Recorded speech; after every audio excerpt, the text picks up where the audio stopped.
Tere kõigile retrohuvilistele. Täna kolmandas osas siis ei ole ees majakki, nagu näha võib, kuna kaua sa ikka majakki näitad, kuigi temast tuleb neid episoode veel küll ja küll. Ette ma võtsin seekord siis sellise lihtsakoelise kassetika nagu Elektroonika 302. Tegemist on ka veel minu ühe kõige esimese kassettmakiga, mille ma lapsepõlves sain. See oli umbes sellisel ajahetkel, kui kettaga telefonid hakkasid asenduma nuppudega telefonideks. Jutt käib siis lauatelefonidest. Ja kuna ise ma ei osanud, siis minu lauatelefon käis sõbra käes ja sõber pani sinna 5-tinnise pesa, et selle sama makiga sai salvestada kõnet.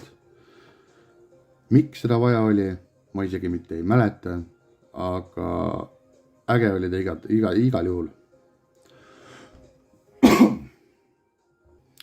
Nii, aga vaataks siis pisut, mis infot ma tema kohta internetist leidsin. Tegemist on siis Elektroonika 302 Nõukogude Liidus toodetud kaasas kantva kassettmakiga, mis on valmistatud erinevate variatsioonidena 70-ndatest kuni 90-ndate alguseni. Seda turustati kui lihtsalt monomakki, mis suutis nii esitada helikassetilt kui salvestada helikassetile ning oli tavaline kodukasutuses ja koolinoorte seas. See mudel ilmus esmakordselt 70-ndate keskpaigas, umbes aastal 74, ja seda toodeti erinevates versioonides 302.1, 302.2, 302.2M ning 302.3, ligi 20 aastat.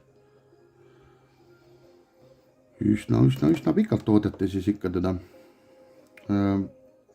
Ma olen ka mõnda erinevat variatsiooni näinud, isegi käes hoidnud.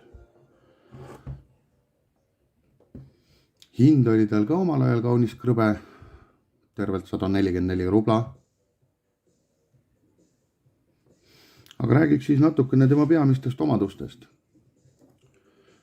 Oli ta siis ühe kõlariga, monomakk ja võimsust interneti väitel umbes 0,8 vatti.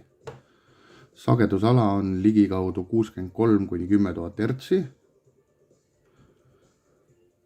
Toite sai ta kas läbi 1,5 voldise patarei või siis kaasas oleva toiteblokki. Ehk siis me võime seda toiteblokki vaadata ka kohe. Käib ta siis väga mõnusalt siia patarei pessa. Ei tea, kas ma teda siit kätte saan. Aga proovime.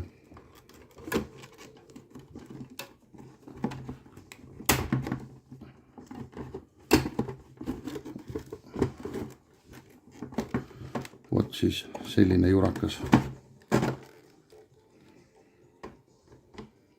See välja, patareid sisse ja ei pidanudki juhet järgi olema. Nii, mis siin edasi siis on?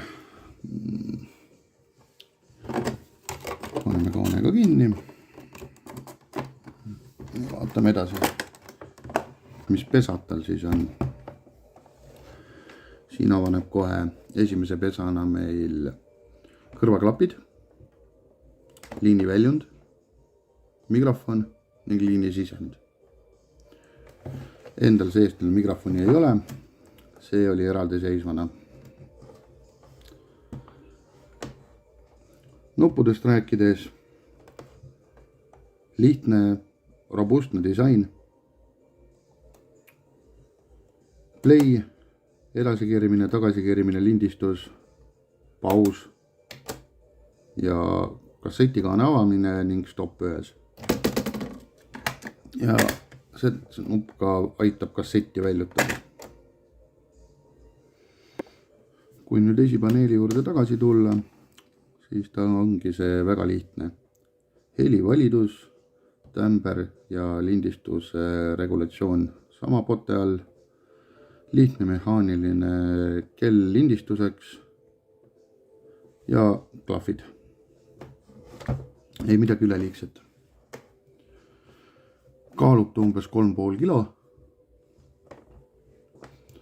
Kui nüüd tänapäeva mõistesse see makk tuua, siis nende heli on mono ja tugevasti analoogne ning heli kvaliteet jääb tänapäeva digitaalsele tasemele tublisti alla.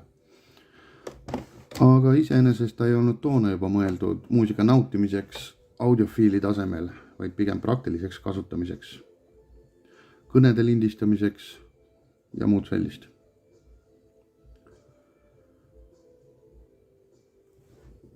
Ja selline lihtne makk ta siis on. Võime ka vaadata, kuidas ta mängib.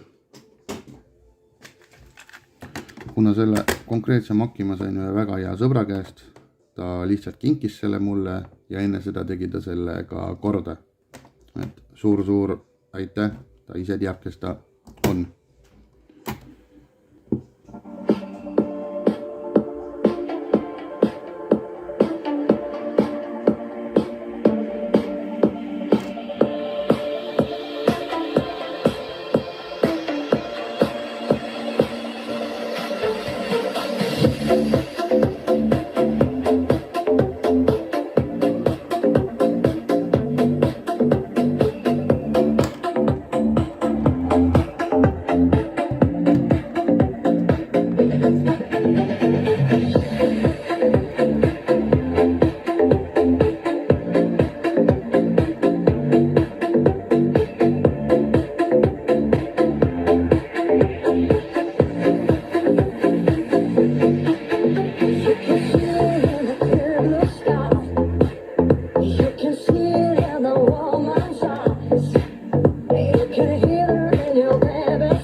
Aga lõpetuseks suur aitäh kõigile vaatajatele.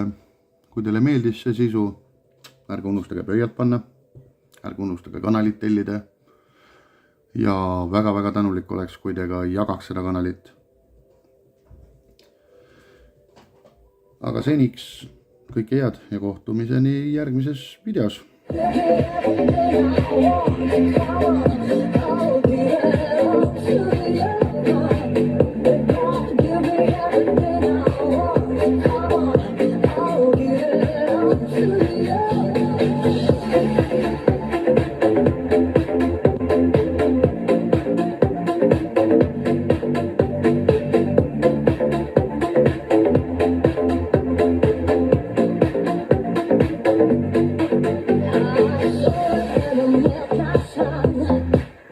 And I feel it in the race.